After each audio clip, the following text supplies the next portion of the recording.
BFM Business présente Edwige Chevrillon, la grande interview. Bonsoir à tous, bienvenue dans la grande interview. Ce soir, on va parler d'immobilier. Ça tombe bien, ce matin, peut-être vous l'avez entendu, le président de la République a fait un seul mea culpa. C'est sur l'immobilier des jeunes. Loïc Quentin, bonsoir. Bonsoir, Edwige Chevrillon. Merci d'être avec nous. Vous êtes président de la FNAIM et ce matin, vous avez tenu une conférence de presse pour expliquer votre conférence de presse. Il y avait celle du président, puis il y a la vôtre, pour expliquer la situation du marché de l'immobilier, toujours très préoccupante. Par rapport au... Comment vous avez réagi quand vous avez écouté ce mea culpa du président Macron sur le logement des jeunes? Mais comme logement des jeunes, il faut bien qu'il y ait une politique du logement. Enfin, une prise de conscience, peut-être un peu tardive, sur l'urgence, notamment à répondre aux besoins de logement des Français. Je ne m'arrêterai pas uniquement aux étudiants. Je crois que quand on parle de la chaîne logement, c'est la chaîne logement de tous les Français et pas que les étudiants, même si les étudiants sont les plus fragilisés dans un dispositif d'exception. Mais je crois que c'est aussi tous les primo-accédants et tous les jeunes ménages français qui aujourd'hui ont beaucoup de difficultés à se loger, que ce soit en location ou en accession, et l'accession à la propriété est rendue trop difficile pour de nombreux ménages et particulièrement pour aux ressources les plus faibles. Est-ce que pour vous, s'il fallait faire un bilan de du quinquennat et de ce quinquennat à mi-mandat, est-ce que vous diriez que ça vraiment l'immobilier a été un peu l'oublié ou en tous les cas passé aux pertes et profits de ce gouvernement? C'est pas que le quinquennat d'Emmanuel Macron, c'est aussi les quinquennats précédents. Ouais. Je crois que la question logement n'a pas été au cœur des politiques publiques depuis de 20-30 ans. Mais en même temps, c'est un des secteurs les plus aidés. C'est un secteur les plus aidés. Non. Un secteur les plus aidés, je crois, oui. Emmanuel Macron avait toujours dit que le logement, la construction, l'immobilier, c'est de la surdépense publique pour de l'inefficacité collective. Ouais. Je crois qu'aujourd'hui, il y a des catégories de population qui n'ont pas été aidées. Je pense aux primo-accédants dont je parlais tout à l'heure. On n'a pas vu de politique d'aide à l'accession et des jeunes ménages français qui peinent à pouvoir se loger depuis 30 ans. On n'a eu aucune mesure. Il y a des politiques de défiscalisation sur le neuf pour aider la construction, mais pour de l'investissement locatif. Donc je crois que il y a une panne des mesures, justement, d'une vraie politique du logement, et c'est pas uniquement le quinquennat d'Emmanuel Macron. Je crois, regarder les campagnes présidentielles qui ont eu lieu. Il n'y a aucun suivi, en plus. Le logement n'a jamais été au cœur des préoccupations. Jamais. Est-ce que cette crise politique, parce qu'il faut appeler ça comme ça, est-ce qu'elle a un impact, à votre avis, sur le marché de l'immobilier ? Oui, elle va en avoir. Forme d'attentisme. Je crois qu'une fois de plus, si vous voulez, le logement va être la variable d'ajustement de cette instabilité politique dans laquelle nous sommes entrés depuis dimanche soir. Et l'instabilité n'est jamais bonne pour les marchés, que ce soit les marchés économiques, les marchés financiers, encore moins pour les marchés du logement. On a vu cette augmentation subite des OAT qui risque de provoquer, je dirais, une augmentation systémique sur les taux d'intérêt et les taux de prêt aux ménages, notamment pour accéder au logement. Vous avez regardé les programmes des uns et des autres, et notamment le programme du Rassemblement national sur l'immobilier? J'ai vu peu de choses. Oui. J'ai vu comme peu nous de choses. Tous, peut-être. Voilà, donc la seule chose qui peut être étonnant et contre lequel je dirais nous pourrons accepter, c'est une préférence nationale sur l'accès au logement. Voilà, c'est quelque chose, l'attribution de logement. Aujourd'hui, il faut effectivement permettre le logement à tous les Français, quels qu'ils soient. Si on revient, puisque là tout à l'heure c'est la décision de la Fed, après la Banque Centrale Européenne, cette baisse des taux malgré tout, à part ce contexte politique français, cette baisse des taux, elle a déjà un peu bénéficié quand même aux acheteurs. Je dirais qu'elle a déjà été consommée. Elle a déjà été consommée. Oui, vous savez qu'aujourd'hui, la baisse des taux, elle a été déjà engagée à partir de janvier. Les banques ont permis de se refinancer sur un marché obligataire, notamment avec des OAT qui étaient à la baisse et qui ont permis de reconstituer les marges des banques et d'avoir une offre concurrentielle et de baisser leurs taux avant que la Banque Centrale Européenne s'exprime et fasse baisser les taux. C'était juste il y a une semaine, quand Christine Lagarde annonçait une baisse de 0,25. Mais cette baisse, elle est déjà consommée. Donc n'aura pas d'impact sur le marché. N'est pas suffisant à redynamiser le marché de l'immobilier. Alors justement, si on rentre un peu dans le détail, dans ce que vous avez présenté ce matin, ce qu'on peut voir, c'est que la situation du marché de l'immobilier est toujours préoccupante. Alors vous me direz, c'est un peu, vous êtes payé pour ça en tant que président de la FNAIM, mais est-ce que pour vous, est-ce qu'il n'y a pas quand même une petite sortie du tunnel? Si, on a prévu un atterrissage.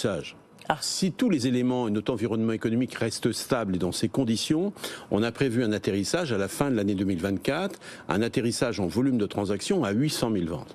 Rappelons-nous, nous étions partis à 1 200 000 transactions en 2022.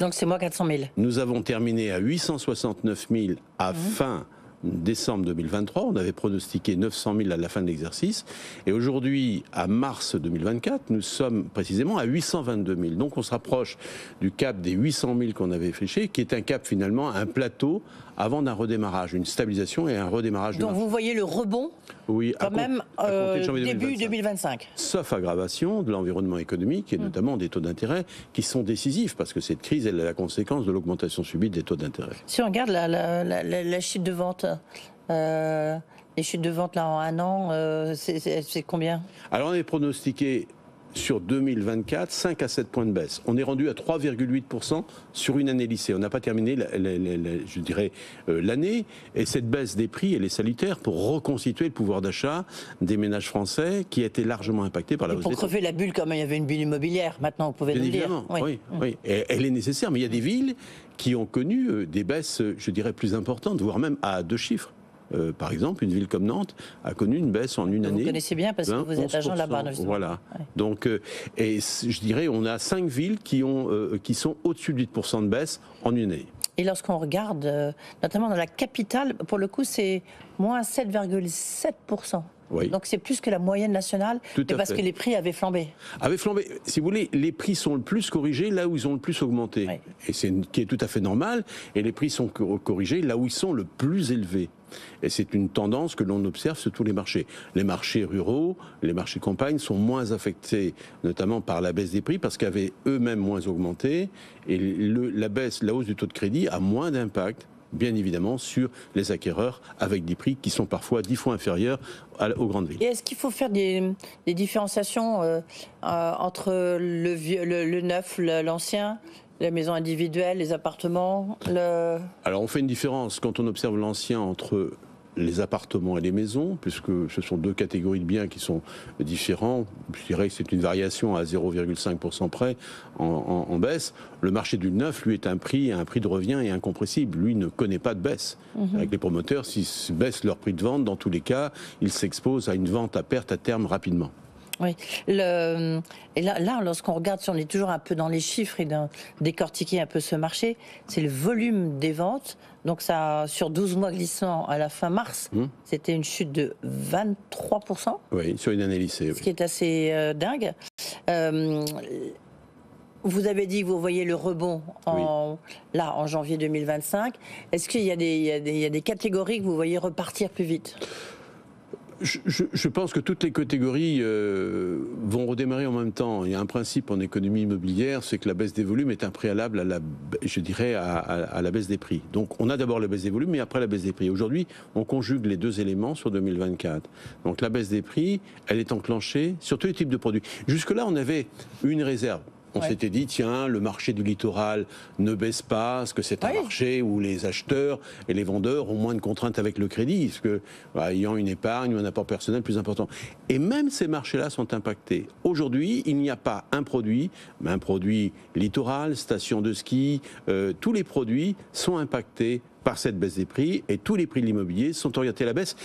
Et cette trajectoire va se poursuivre encore un certain temps. Oui, c'est la plus forte chute, vous avez dit ce matin, depuis 15 ans. Donc ça quand même, c'est impressionnant.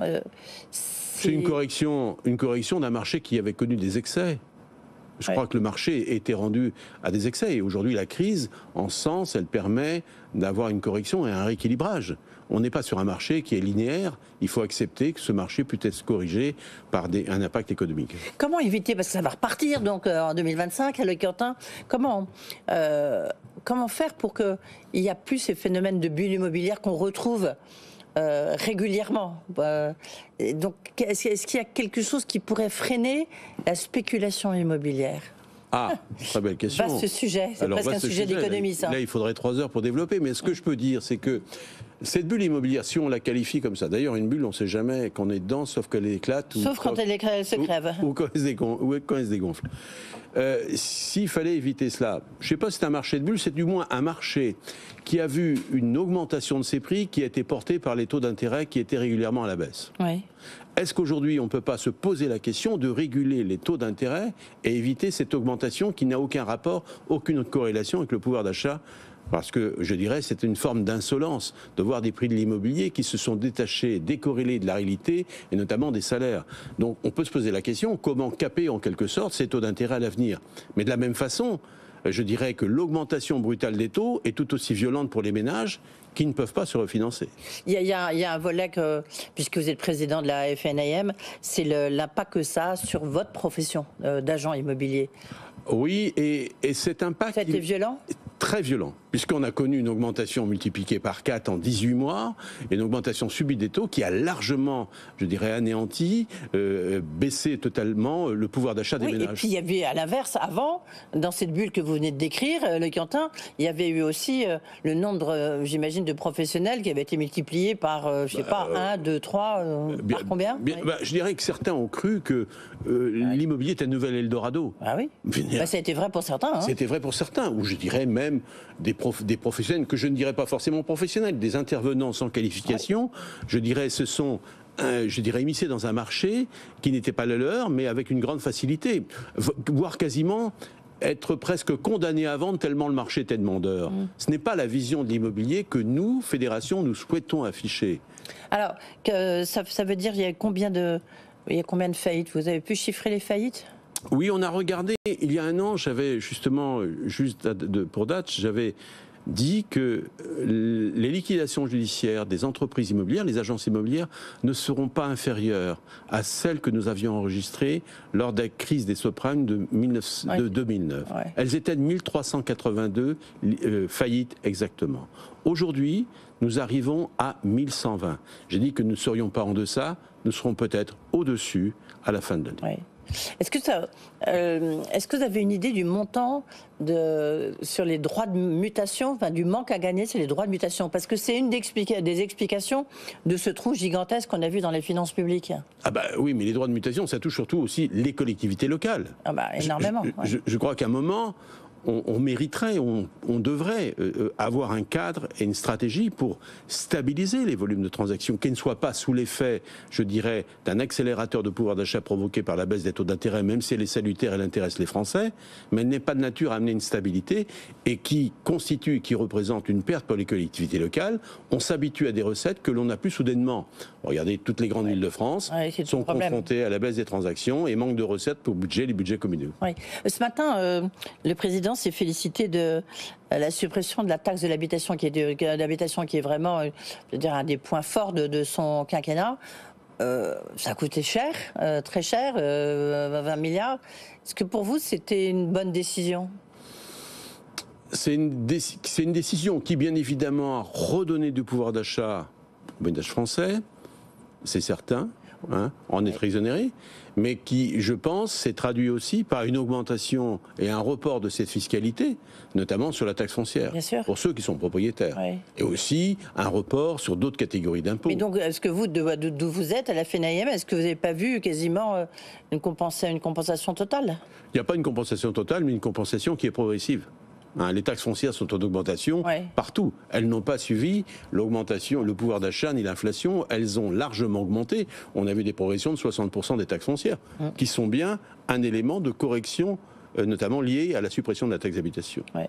Qu'est-ce qu'il faudrait faire à vos yeux, Loïc Quentin, pour que le marché immobilier, je veux dire, se porte mieux, connaissant la situation des finances publiques? Est-ce qu'il faut restaurer le Pinel? Est-ce qu'il faut supprimer la question des passoires thermiques? Je ne sais pas, c'est quoi vos propositions? Alors nous, nos propositions, nous sommes une fédération responsable et nous sommes bien conscients de l'état des finances publiques. Et je crois qu'il faut trouver des éléments et des ressorts pour redynamiser. Alors, on n'a plus d'Assemblée nationale. On avait un député qui avait fait, Damien Adam, qui a fait une merveilleuse proposition sur la portabilité des prêts, permettre à un Français qui avait emprunté à 1% de le conserver, éviter d'être exposé à des taux de 4% s'il est muté. Au moins dans cette catégorie-là. Voilà, parce qu'il faut favoriser la mobilisation résidentielle et la mutation économique. Donc ça ne coûte rien à l'État. ça ne coûtait rien aux banques parce que, je dirais, elles avaient escompté le résultat et c'était quelque chose de possible. La proposition de loi est suspendue le député n'a plus son poste. Il n'y a pas un moyen que cette portabilité des prêts soit... Et donc il faut passer par un projet de loi. Oui, bien évidemment, parce qu'avant elle était contractualisée par les banques jusqu'en 2009. C'était facile de le faire. Et pourquoi ça ne peut pas revenir? Parce que les banques l'ont supprimé, parce qu'elles voyaient effectivement les taux remonter. Donc, et à l'époque, il n'y avait pas de risque notamment de l'inscrire dans les contrats. Mais simplement, ce qui est quand même inquiétant, c'est qu'il y a des banques qui le pratiquent et sous le manteau. Donc il y a des bons clients pour les banques et des mauvais. Donc il y a un moment, il faut contractualiser. Surtout, et moi je suis prêt, je l'avais dit à Guillaume Casbarian qui était prêt à m'accompagner, d'avoir un échange avec la Fédération française des banques sur ce dispositif et leur remonter que c'est un dispositif sanitaire, même si ça ne réglera pas toute la question. Oui, mais pourquoi vous avez besoin d'un ministre? C'est toujours une question, parce que vous êtes une fédération. Vous avez combien de membres à la FNIM? On a 10 000. Voilà, 10 000, ça pèse, ça pèse lourd. Hein. Oui. Bon, les banques, ça pèse très lourd aussi. Oui, mais si les banques ne le veulent pas. Mais oui, mais si vous allez... Non, vous n'arrivez pas, je ne sais pas, demander un rendez-vous. J'ai déjà eu un rendez-vous. Et alors? Et je crois que elles ont dit non. Il y a un refus. Et c'est pour ça que je dirais que cette proposition veut la maintenir quand on sait qu'au moment de la crise des subprimes, rappelez-vous, l'État français, pour sauver les banques, avait accordé 20 milliards d'euros de crédit et avait cautionné 500 milliards de prêts aux banques françaises. Oui. Donc à un moment, il y a un geste républicain qu'il faut, surtout dans une situation urgente comme l'est le logement aujourd'hui. Oui. Donc pour vous, la portabilité des prêts, sinon l'autre mesure? Alors l'autre mesure, on a proposé une solution, c'est investissez aujourd'hui, défiscalisez demain. Vous savez, permettre à un Français, parce qu'on a une crise du marché locatif, permettre à un Français qui investit dans la pierre, il porte son acquisition pendant 10 ans, et les 10 années d'après, il est exonéré d'impôts sur ses revenus locatifs portés à 15 ans s'il fait de la rénovation énergétique ou s'il achète dans le neuf. Un avantage. Imaginez, vous avez 55 ans, dans 10 ans vous avez 65 ans, vous épargnez pendant vos 10 dernières années d'activité, au moment de votre départ en retraite, vous avez les 10 premières années de votre retraite où vos revenus ont diminué, vous pouvez prétendre à 600 ou 700 euros de revenus locatifs par mois exonérés d'impôts. C'est un beau signal et qui permet justement à l'État, en plus d'envoyer un signal d'incitation aux Français, dynamiser la construction et notamment sans puiser sur les dépenses, le budget et les comptes publics puisque c'est différé à 10 ans. C'est une solution simple qui trouverait à s'appliquer. Aujourd'hui, il ne demande que l'exécutif s'en saisisse. Quelle serait pour vous, en conclusion, la pire des situations politiques pour le marché de l'immobilier? Ça serait quoi? Je crois qu'on ne peut plus être, je dirais, dépendant de crises politiques, de crises financières, de crises économiques. Vous savez, le logement est toujours la variable d'ajustement.